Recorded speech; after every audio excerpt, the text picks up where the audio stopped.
systems based on this, but it lets you go from important areas to other important areas. It's a very dynamic system. So, and her peers became involved with supporting her in that. And we also, so this is a little more important, got her into some of the content areas. So here for history, they had integrated sort of academics.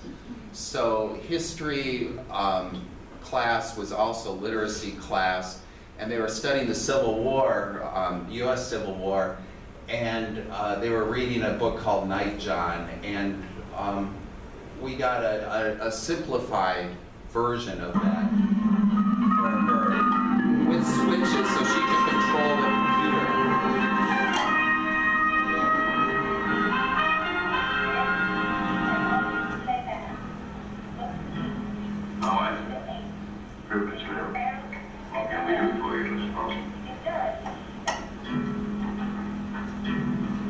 This is a nice piece of property you've got here, Mr. Dudley. And you work hard.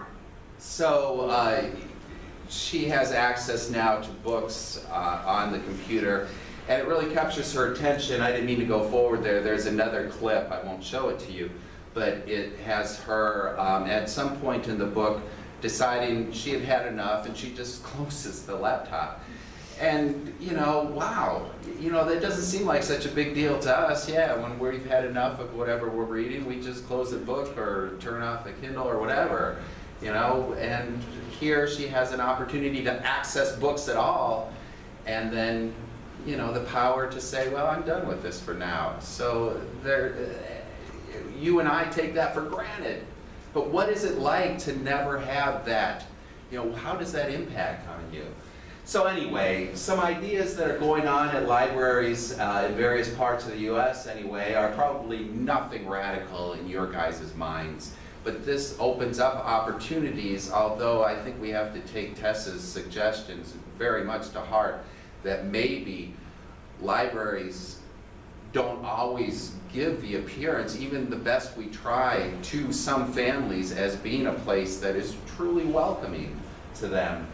But some things that have been done around getting a broad array of kids in, or individuals in, are things like movie night at the library, and this can be organized in pretty sophisticated ways, I've learned. I'm not sure why they're all in boxes there. Oh. We know. I was thinking to myself, when my boys were younger, I wish I had seen this. I don't mind boxing boys up there. They decorate the boxes first, and then they go to the movie. See, that's kind of cool. But it also, there is another thing that goes along. There's a little bit of control in that, so that's not a bad form of control, quite honestly. I mean, I was a teacher of little kids. Clubs, the kind of clubs that are being generated now at libraries.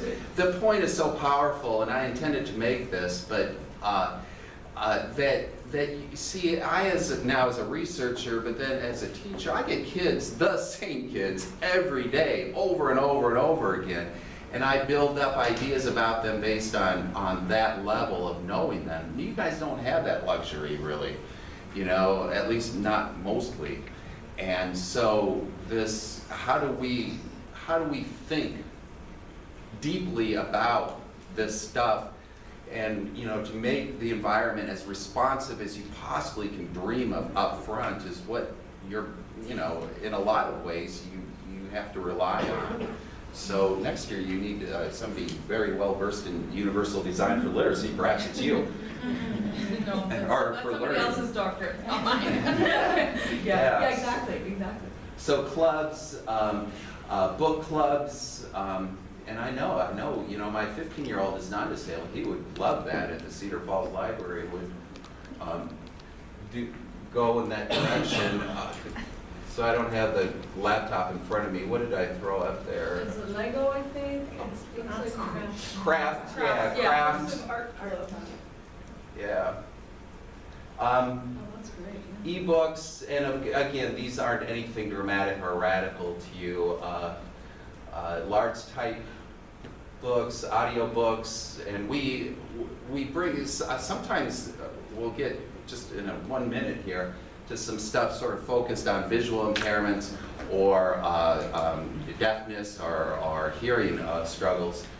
But a lot of those stuff are good for all kinds of people, you know, with different struggles. So, oh, here's Zoom magnifier is a pretty cool thing with voice output as well. Actually, we'll see an example of that here. There are book shares now. I mean, there's just so much out there that might be made available with some degree of support would be necessary. I mean, a lot of us aren't tech people, and you know, we walk into a library and we might need a few minutes, and that you know, that takes resources. It does. It does. Are these resources well worth it? I was astounded. Apparently, they're bringing service dogs into libraries, and they're pretty groovy. You know, people are really liking it. So I don't know how it works exactly, but I love the idea. And then people who struggle with hearing, there are all kinds of technologies out there for them. Screen readers are awesome. We use them all the time for different reasons, and they're amazing anymore. And next year they'll be even more amazing, but they can just like read anything anymore. And there's all kinds of pretty cool things that go along with that. Then there's also these I'm less excited about because I'm kind of old school about some stuff. But you know, even my kids go to a junior high instead of middle school. The junior high that they're at is actually using graphic novels, and it's not a horrible thing. But they have like Shakespeare on graphic novels. I'm like, really? You know? But you know, for some kids, that's really a way in, and I totally get it. I'm like, yeah, whatever. And also, you know, books into movie, and there's high interest, you know, more easier to read kind of books available. I'm sure a lot of your libraries have those sorts of things too. There's just so much now out there. It's hopefully to some degree talked about how we in fact make those things so that the library is this place for kids who, or for anyone who might struggle with the conventional ways of approaching what a library is. So that was all that was. That's terrific. But you did great finding some really good examples. That was good. Yeah, we Oh. have a therapy dog here. In this library? Yeah, on Saturday, one Saturday. Here? Yeah. Oh, that's cool. Pause for Yeah, stories. pause for stories. Yeah, It's pretty cool. It's pretty cool. Dana, you're going to lead us off to break now. Yeah, what's happening now? I thought the coffee would magically appear in the back of the room. It has